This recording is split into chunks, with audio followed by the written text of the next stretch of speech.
لن يدفع أحد فاتورة تعبك، ولن يعيد أحد سنين عمرك الضائعة، لن يمنحك أحد سنة واحدة فقط مقابل سنينك، بل يوما واحدا مقابل سنوات من عمرك، سنون قضيتها أنت في التنازلات الصامتة وإرضاء الآخرين.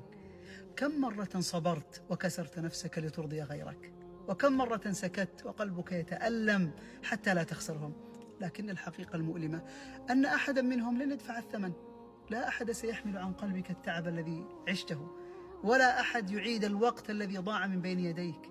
العمر إن مضى لا يعود أبدا مهما ندمت، والطاقة إن نفدت لا يعيدها اعتذار ولا كلمات. ومخزون العافية ليس بلا نهاية كما تظن.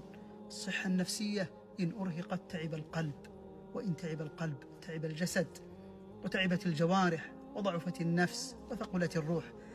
بعض القلوب إذا انكسرت لا تلتئم بسهولة. مختصر الكلام: أدرك نفسك وأدرك حياتك قبل أن تتراكم فواتير الصبر على روحك، قبل أن تكتشف أن رصيدك النفسي قد نفد. رصيد الطاقة والعافية والتحمل ليس أبديا، فكن لنفسك السند الحقيقي والحارس لقلبك.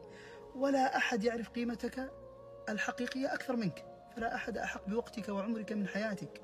كن لنفسك كل شيء حين يغيبون عنك.